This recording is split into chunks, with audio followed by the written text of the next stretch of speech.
Have you ever met someone and you knew instantly that you had a connection?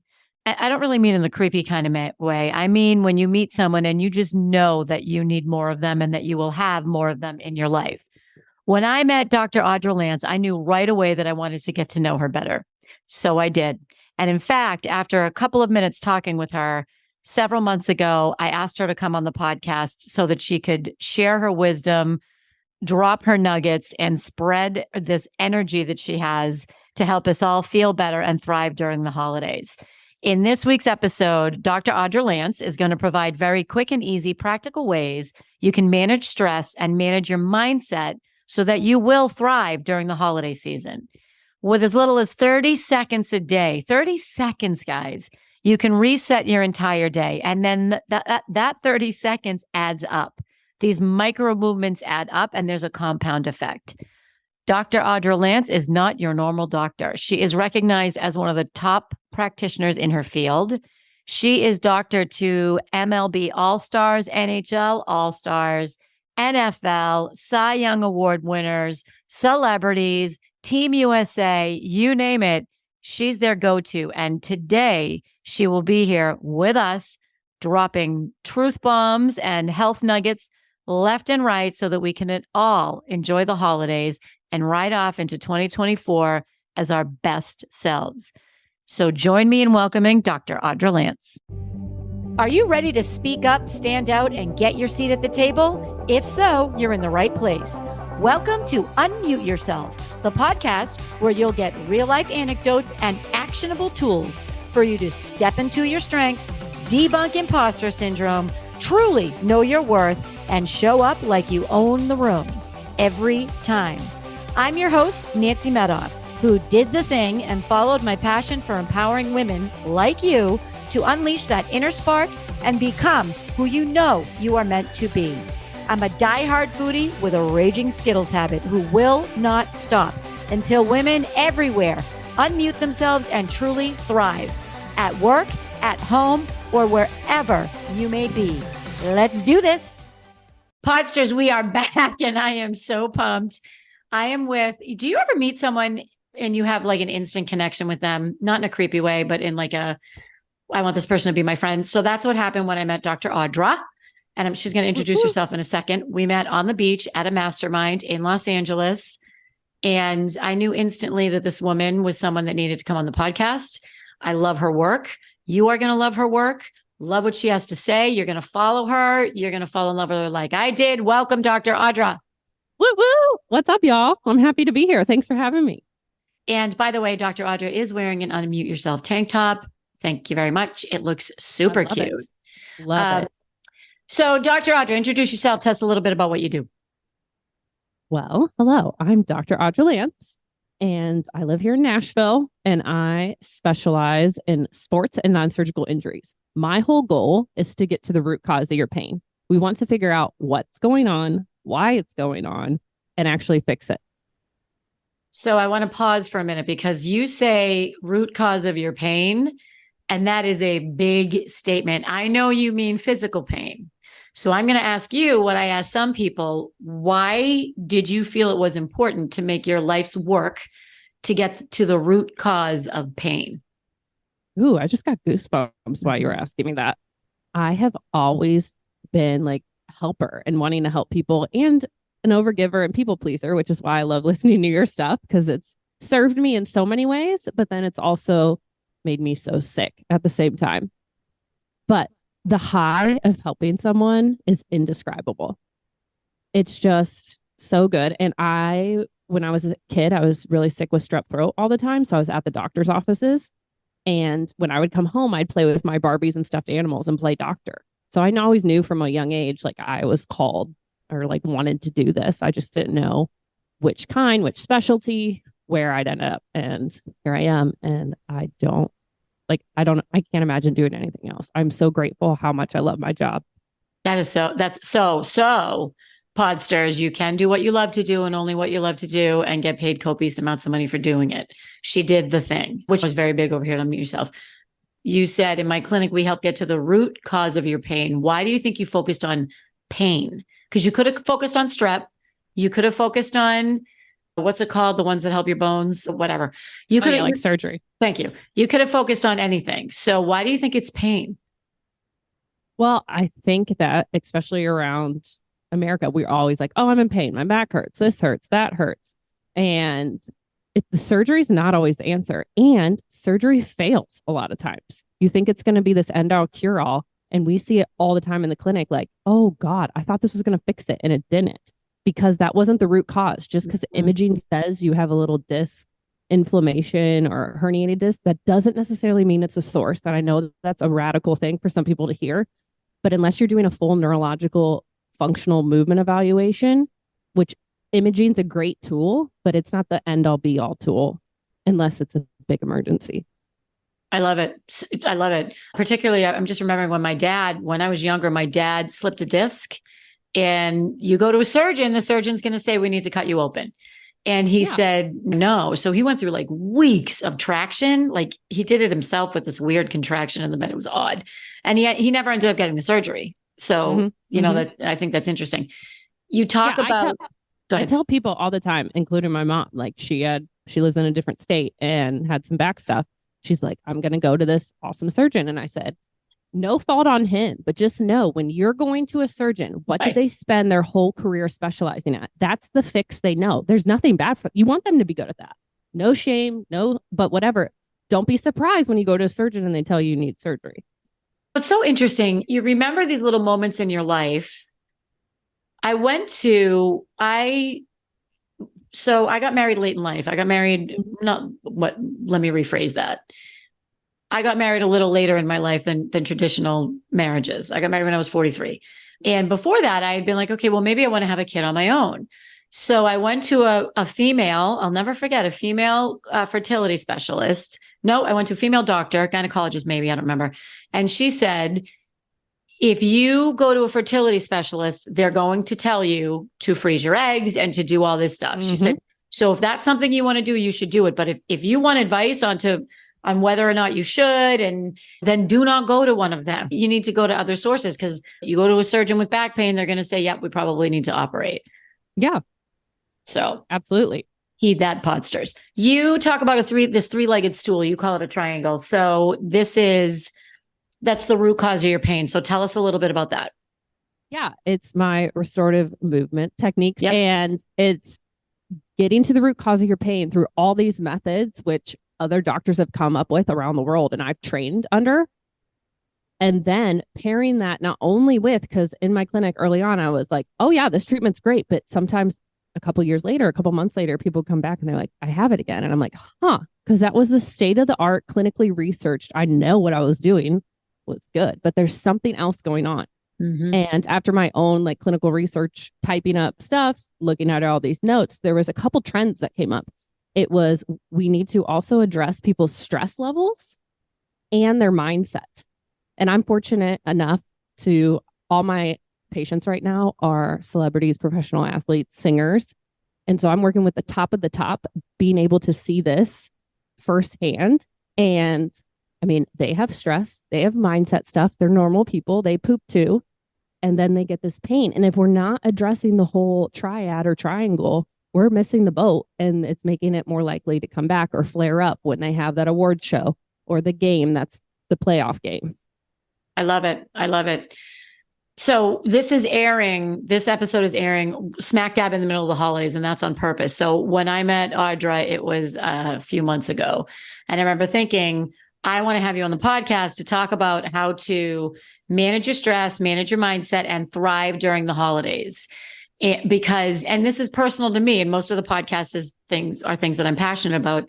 Every December, I have a great time. I run around. I get burnt out. I'm stressed out. Everything has to be done. Blah, blah, blah, blah.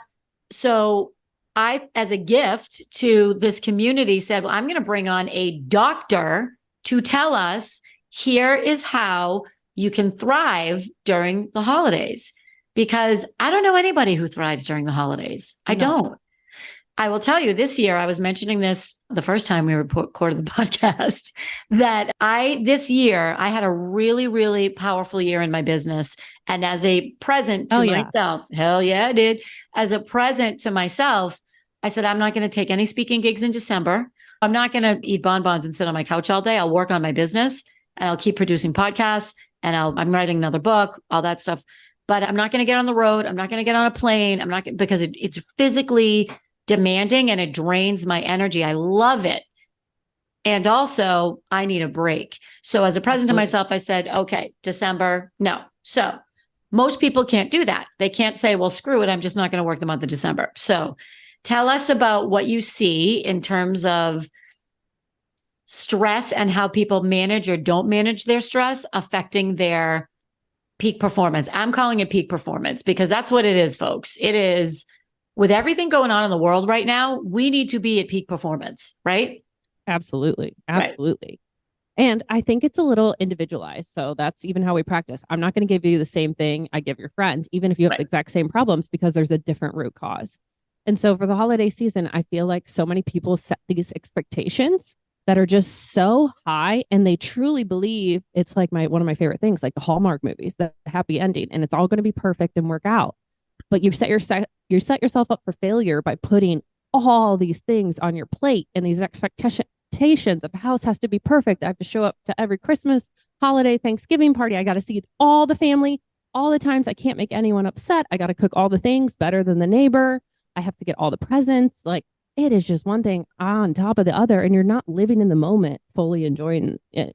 You have to set a boundary for yourself. And I'm pretty bad at this, and I'm like recovering people pleaser and really trying. And when I do, it might be hard and super uncomfortable in the moment, but after, I'm so much happier with myself.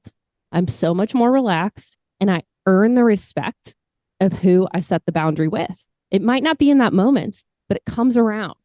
And I don't know, like, life is short, everything going on right now. Why would you like hate on yourself and let yourself down? You get one life, one body. Like, set yourself up for success and be happy with what you want. I love it. We're very big on boundaries over here. So I think for the holidays, yes, it's 100% boundaries with other people. Much more so for me, it's boundaries with myself. What do you think about that? Oh, 100%. And you need to take time for something that's pleasurable for you within that boundary you set for yourself. So you said, like, staying home in your cocoon. What I start people on when we're addressing the stress component, give me 30 seconds a day. And if you can't give that to me, like, you're scrolling your phone for way longer than that. You put your fucking phone down and you do something that makes you happy. So for me, that is sitting on the porch, looking outside, drinking my cup of coffee, and actually just no phone, just staring out into nature. Other days, that's hopping in the bathtub, reading a book. And if I can do 2 minutes of because it's hard when our nervous systems are so heightened, to bring them down, it feels very uncomfortable. So I'm not basic, like giving you this hard stuff. I don't have time to do 30 minutes of meditation a day. I know you don't either. We need to do the stuff that science proves actually works, and you'll feel a difference. So something of pleasure, reading a book, give yourself, just start with 30 seconds, and it will be awkward and weird, and just maybe turn your fireplace on and sit on the couch and just stare at it and just take a couple deep breaths. I have these free 3-part breathe out attention series that you can download. And there's one for like traveling, one to go to sleep, and one when you're sitting down at work. And it's me in your ear coaching you how to just breathe. And this automatically down regulates your nervous system to get you to like calm down. What's the name of this? Breathe out attention. Okay, great. So we'll link this in the show notes for sure. I love so much. Okay, so I love everything you just said, but what I really love is 30 seconds. First of all, I'm going to be direct. That's how I am with love. If you want to tell me you don't have 30 seconds in your day to sit quietly, lovingly, I say, get over yourself. You have 30 seconds if you have a social media account. Okay. Absolutely. Okay. So I love that. I love that it's when you travel. That's another thing. So for this last speaking gig that I have, it's again rigorous. I'm going to go stay at a hotel because it's in my town, or it's 5 miles from where I have a condo, but I can't have the stuff around the house. I can't have the to-do list. Danny said to me this morning, make sure you pack a candle. Like, I'm packing a candle, like all that stuff. It's going to be a little great. Yep. So how do you remember to do that? That's what I wanted to remember, Because if you're a person that jumps into your day like I do, like I'm up, most days I'll journal, and that's my kind of mindfulness thing. Yeah, it's great. Sometimes I forget. Sometimes I have a lot on my plate and I just get right into it. Do you set a reminder on your watch? Like, how do you remember to do that? Yeah, I tell people you can set, if you have an iPhone or an Android, I'm sure, but you can set like silent reminders so it's not like going off in a work meeting.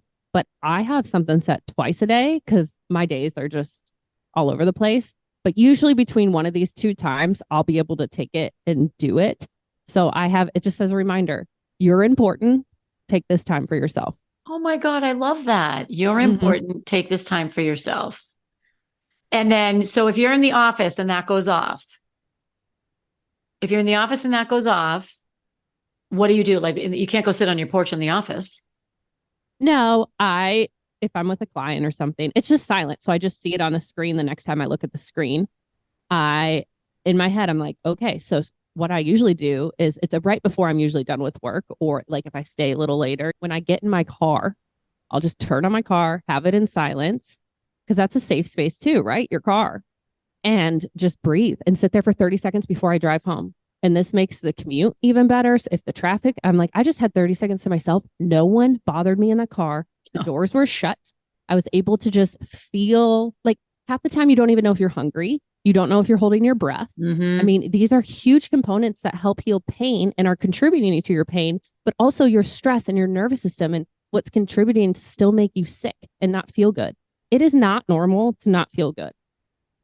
So these are little steps that, yes, it's not easy, but I'm giving you tools to make it easy. Everyone wants the easy fix, pop a pill, do this, and have someone else do it, but you need to take accountability for it. You set yourself up with this life and these boundaries.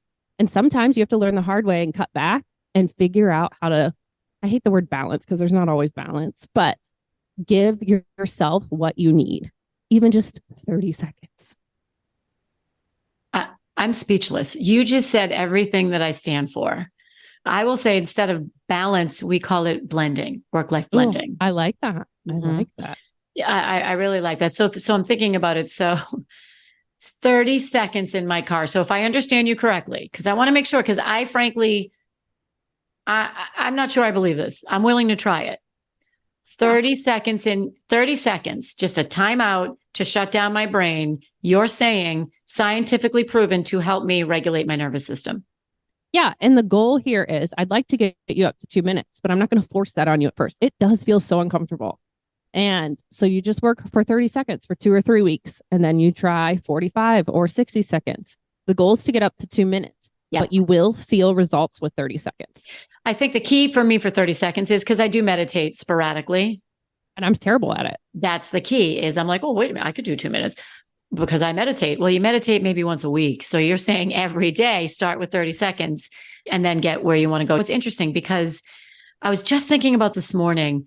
I had a couple of different people, and I'm going to do a podcast episode about it, who I saw a lot of during the pandemic, because many of us had a lot more time during the pandemic. Some people, if you're homeschooling your kids, obviously you didn't, but I would argue that on the bottom side, you weren't going anywhere. So at night, maybe you had some more time. Anyway, and I was thinking about the pandemic, and in the pandemic, we thrived. And I am not minimizing anything that happened. It was terrible. I meditated every day. I did yoga every day at 5 p.m. I went in a hot tub every day after yoga, and I started each day with a cup of coffee. There was no rush. Now, if you think about the macro stress on all of us, I thought I would walk out my door and die. I thought if I go to the grocery store, I'm going to catch this disease and die. And yet I was thriving because the little stressors from every day, I was able to manage that with my mind. It is powerful. Oh, absolutely. And I mean, I'm guilty of this. I'm like, oh, I'm freaking invincible. Like, I got this, and I'm going to push through, and I'll do it later. Well, it's happened to me twice now that I've gotten stage 3 adrenal fatigue. Like, they just looked at my labs and they're like, how are you even getting out of bed? Because I overgive. And of course, there's a hormone component to it. There's a lot of other things going on, but a huge component of it is not managing my stress and not taking time. Like, I'm preaching this to people, but I wasn't doing it myself. So starting to do this, I'm not saying it's easy. Like, I'm with you. It's hard. And still I fall back in that pattern sometimes. I'll do it later. But then I remember what it cost me. Like, what are you going to let not feeling good cost you? What are you not going to be present for? What are you going to feel like shit and say no for? I mean, it can be as simple as like going to your kid's game, or not taking that trip, or not performing how you want to perform at your job, or not being able to go hang out with your friends. Like, it's costing you a lot. And you have to sit down and think about when you're going to say, I'm done. And I'm actually going to take a small amount of time for myself. Again, I'm dropping the mic. If I could drop the mic, I would. So tell me a little bit about adrenal fatigue, because you've mentioned that a couple times. To me, so I'm a layman, right? I don't know what this means. Okay, she was tired. And I know it's more than that. What does that really mean? And how do you get there? How do you know you have it? And what is the outcome? Okay. So the other classic like term that's thrown around is burnout. And some people are like, you're weak if you have burnout. And I mean, I was one of those people, but it's had to happen to me twice. So your adrenals are on top of your kidneys.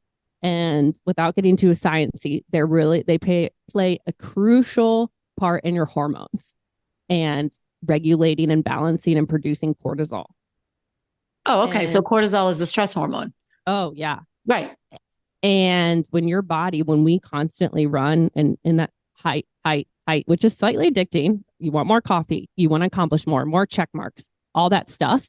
You are just producing cortisol like you're in a football game every play constantly. And this wreaks havoc on your body. So this directly causes more inflammation. So that can be affected in your stomach. Like, I had stomach aches all the time. I was nauseous all the time.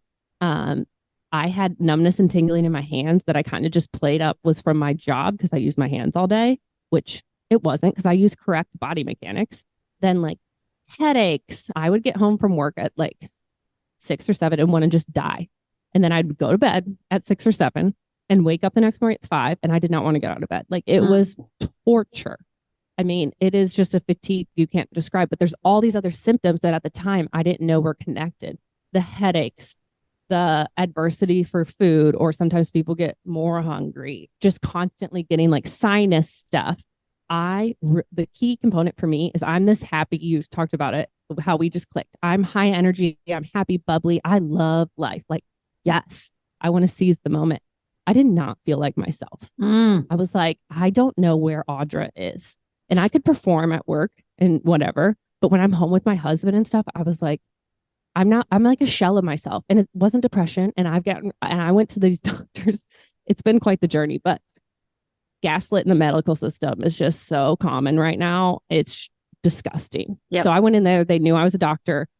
Did this exam. I was like, can you please order these blood tests? It's just easier if you do it than if I do it. And at the end of the exam, he put his hand on my shoulder and goes, I guess I'll order the tests, but it's just anxiety and depression.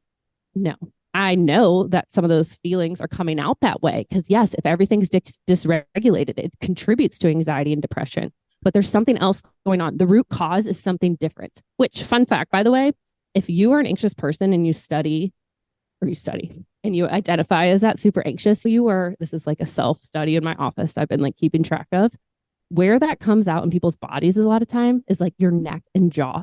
And you'll come in complaining of neck and jaw pain. Mm-hmm. So anxiety in that is very directly related. Mm-hmm.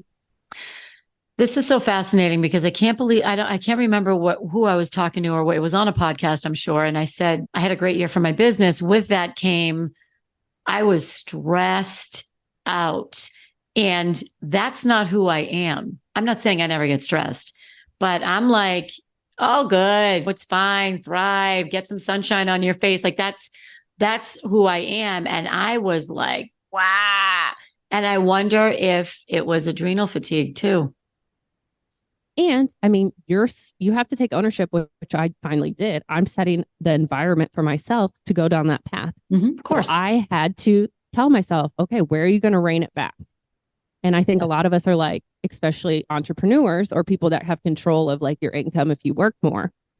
I'm like, well, I don't want to lose that money. Well, 100%. You've got to figure out another way. And I can't enjoy that money when I feel like this, like complete dog poop. I mean, Podsters, is she the real deal or what?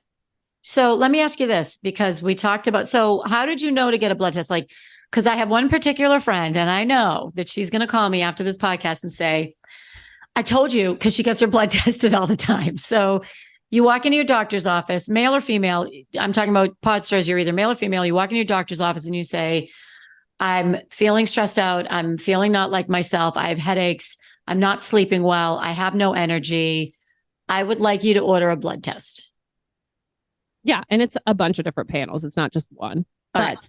I wouldn't lead with stressed out because they're going to roll their eyes. They hear it all day. Okay. I would go in and be like, I know something's wrong. I know my body. You need to be the authority and advocate for yourself. Love. It is not up to them to tell you what's going on with your body. They're human too. It is for you to say, no, I know something's wrong and I'm ready to get to the bottom of this, and just say all your symptoms, whatever that may be. And I don't feel like myself. I know there's something contributing to this. Yep. And here's the crazy thing. Like, I didn't hope this, but as a doctor, sometimes too much, right? Because you studied all this stuff. I'm like, there's no way I don't have cancer or something. And in a way, I kind of wanted that just because it would be like confirmation to how bad I felt. Instead, it wasn't, which I'm so grateful for. But it was just as hard, though, that I have to change my whole life and figure out these boundaries and people pleasing because it's making me sick. Oh, I have so much to unpack there. So not setting boundaries is literally making you sick. Yes. And that's with other people and yourself. Yep. Absolutely. Yeah. This has been on my top of mind lately too. And one of the things I've caught myself doing, which is good, is someone will say, hey, can you do this? And I'll say, sure. And then I'll stop at that. Whereas before I'd be like, well, yeah, but I can also, sure. And I'll also bring this and I'll also do this. And blah, blah, blah. They didn't ask me to do that. They only asked me, can you bring 10 books? Sure. And I can sign them too if you want. And do you want me to bring some bookmarks? And would you want to have a little party? And should we like, blah, blah, blah, blah, blah, blah. It's over promising. Yeah. And over giving. And it's really hard because like you do want to do good and you kind of feel guilty if you feel like you can give more. But if you got to keep track of what you're giving because you got to receive that from yourself too. Absolutely. I completely agree. So you said boundaries. You said 30 seconds for you because you're important. Yes. What else would you say? We do things in threes. We need to move. I don't care what you do. I want you to do something you enjoy. So I kind of don't give a shit about 10,000 steps a day. I think if you need a goal and stuff, but then I also think we wear our watches and obsess over that goal that you're so stressed out obsessing over that instead of the point of what the whole 10,000 steps is just to get you moving. Right. So don't set a goal because I know if you're listening to this, you're like us, an overachieving, crazy people pleaser. That's fun. But you're also like such a goal accomplisher that it's almost to a fault. And the whole point of de-stressing and relaxing your nervous system is to not care about that stuff. So put your phone down, take your watch off, and just go for a walk to your mailbox and back. I don't care how long it is. Just get outside and move and do something. Or maybe I like to do when I get home from work now, I put one song on. So what's that? 2 minutes and 20 seconds. This is another one of my things to myself if I'm like at home. And I dance and my dog dances too. And like when my husband's home, we dance. It's like a dance party and you just move in a way that feels good to your body that day. Yeah. And sometimes it might be just stretch in your bed. But your body needs that movement. It needs that relaxation, that blood flow to be able to breathe and decompress instead of just holding everything. Trauma and stress comes out in your body as pain, period. You need to move in order for it to release. Sitting in a chair all day, sitting on the couch, sitting is the new smoking. It's terrible. We need to get up and give ourselves micro breaks and just move somehow. Totally. I remember I go on a little wellness retreat every year. I think I might have told you about that with a friend of mine. Mm-hmm. And one year this woman came and talked about just getting, particularly in the Northeast, stepping outside and getting sunlight on your face, even if Absolutely. It's for 30 seconds. Yep. And I was running around like the Tasmanian devil a couple of weeks ago. And I stopped and I said, okay, go outside for 30 seconds. And I just stood there for 30 seconds ish and felt the sun on my face. And was I like hills are alive with the sound of music afterwards? No, but I'm like, okay, it's like it's almost like peel yourself off the ceiling. Okay. Everything's okay. Yeah. And there's something about being outside. It's like you're almost in a meditative state, like instantly. It's like the fresh air, our bodies just respond to it. And I mean, there's so many other things that you can do, like the grounding, just step outside barefoot for 30 seconds. I love that. You said the sunlight. I love it too, but I don't put all this pressure on yourself that you have to do all these things. Pick 2 things, 2 minutes. And it's the every day, the micro 2 minutes that add up. Like you said, you didn't feel the hills, whatever sayings you used were coming alive when you did that for 30 seconds. But if you start doing 30 seconds to 2 minutes every day of things that you're like, shit, this brings me joy, it's going to make such a difference. Yeah, it compounds. And it's not, joy is not watching your favorite memes on Instagram. It is not. That's actually stressful.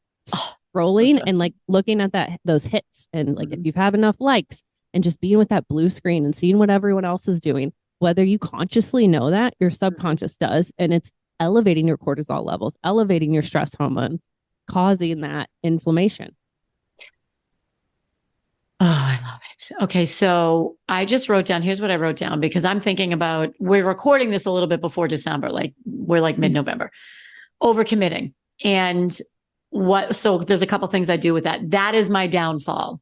And it's overcommitting, particularly in December, to parties, making things, seeing people, let's catch up for a drink, let's meet for coffee. Oh, it's let's go do this. I want to see everybody. And so there's what was that? Oh, I was like, yeah. So there's a couple of things I'll do. One, I ask for help. So I will say to Danny, honey, I need you to help keep me in check. And when you feel that I'm overcommitting or we're overcommitting, I want you to point that out. So that's one thing I do. The other thing I do is I ask myself, will this sound as fun when I actually have to go do it as it does now, 3-4 weeks ahead of time? And what I've been doing a lot of lately is, and this is really helping, can we confirm a little closer out? Right now, I'm not really sure where I'll be. Right now, I'm not really sure what my day is going to be like. I just did this today. Somebody wants to get together this weekend. I said, absolutely. So I'm saying, yes, I would love to see you. Is it okay if we confirm this a little closer out? Because right now, I don't want to be committed to something that then I'm going to regret. It's not that I'm not going to see you. It's that I'm not sure what it's going to look like. What do you think about that? I love it. And I'm really trying to work on that too, because I'm an overcommitter and I'm like, then the day comes and I dread the whole day and I shouldn't. Like, it should be fun things. And yes, once I'm there, am I having fun? Sure. But it's the pay, whatever, what's it called? Like afterwards, how I feel. Am I completely drained? And then how long is it going to take to recover? And another thing I would add to what you're saying, if it's a text message or in an email and you don't have to respond right then, don't respond right then. Sit with it for an hour or two and pay attention when you're thinking about that activity or seeing that person. What do you feel inside your body? Is it butterflies of excitement, or is it kind of like someone sitting on your chest, or a little bit of a stomach tightness? That's your body telling you, meh, let's keep it short with super tight boundaries, or a no, unless it's an excitement. Like, our bodies tell us so much if you listen to them, but a lot of times we shut them off and ignore and plow through. That's a really good point, because yes, I love that. You're thinking about, how is my body reacting to this opportunity? So this could be a work opportunity. It could be a career opportunity. It could be a client, or it could be a friend that wants to get together for whatever. Yeah, that's good. And if you're not excited, you probably shouldn't say yes. Exactly. And that in January or February, you might be excited. It's just, it could change. It doesn't mean you don't have to be friends. You don't have to take that client. You don't have to ever show up. But what's on your plate, I use this line. I stole it from someone else because we got to help each other out. But I got an email of, hey, I'd love to go to coffee and discuss this and this. And I said, I would love to, but my plate is completely full right now until after the holidays. Can we circle back? And I would love to talk to you about that. But right now, I don't have any space on my plate.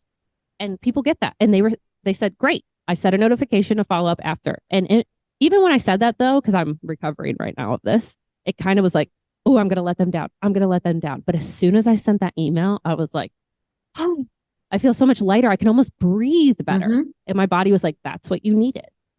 I did that twice this week. Again, we're in November when we're recording this. 2 people wanted to talk about a potential collaboration. Am I interested? Yes. Do I have the bandwidth right now? Nope. Am I interested if I have to do it right now? No. And I said, absolutely. I'd love to talk with you. I love your work. Can we touch base again in January? Yeah. That's it. And this is November. So I'm basically saying not for 6 or 8 weeks. So 2 things that happen with that, 3 things. 1, I get my time back. 2, I get to see how committed they really are. Right. If I don't hear from them again in January, because I'm not that excited about it. Like, I think it might be a good opportunity, but I'm not the one driving this. If I don't hear back from them again, then I know that they weren't that passionate about it. And the third is I want to be thoughtful and strategic in how we approach this. And I don't have the mental capacity to do that right now. That's all. Like, I have too many other things on my plate. So it is so empowering. It was so empowering. It was great. And you can do this at the holidays. I mean, this has been a thing for my husband and I's family too. Like, we all have these traditions and feel like we have to do everything the same every year, how our parents did it, how whatever did it. And you can change that at any time. And it is so funny. We've inspired some friends in Nashville. So my husband and I, what we do, we host Thanksgiving for whatever family wants to come. Come on down. We're going to have so much fun in Nashville. Christmas, we go on a trip by ourselves to reconnect. And just like, that's been our thing. And of course, both families not always happy about it. Right. But we would love to see you again. Would you want to visit again in January or February? And we can have a dinner and do something fun again. But it works for us. That's a time that we both can take off for our jobs. That's pretty easy, and just pour into us and re-strategize. So we've set those boundaries. And yes, of course, they're hard to keep. You feel like you're disappointing someone, but they all learn to respect it. And then if you want to do something else, throw out another date and time. Hey, why don't we do dinner, or you come over and we do late Christmas this date? I mean, you have to do what works for you, but it's so freeing when you decide what that is for yourself and your family and hold to it. People will adapt. They're not going to leave you. And if they do, they're not meant to be in your life anyways. They're not your people, and they get used to it. Then it just becomes, oh yeah, we don't see Audra and her husband at Christmas. They go on their trip. And they're excited and happy for us. Right. That's cool. By the way, you can change stuff at any time. Where are you going this year? Oh my God, we're going to Chile. So we planned this in 2019, and then 2020, everything hit the fan. So we've had the deposit paid since 2020. So that's kind of nice. Yeah. So we're really excited. We've been to Thailand, Belize, St. Lucia. Yeah. We just love to go all out around Christmas. So fun. I'm going to be so envious. What else did we want to make sure we covered? I feel like we covered a lot.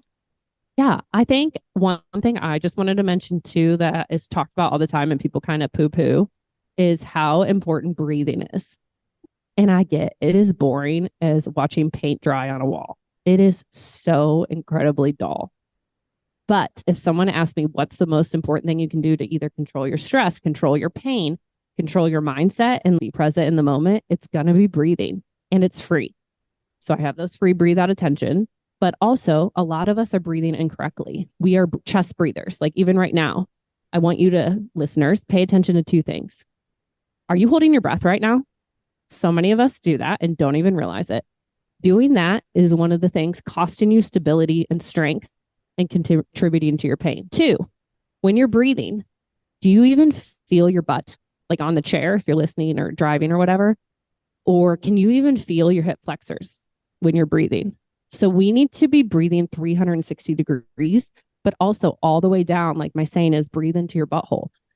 But what I mean by that is, as you inhale, you should be able to expand and feel those butt bones sitting on your chair or in your car.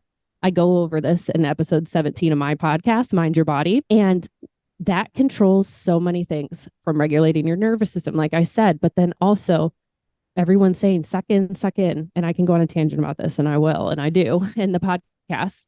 But you need to utilize that tool because it's free and it can change your life and change your pain.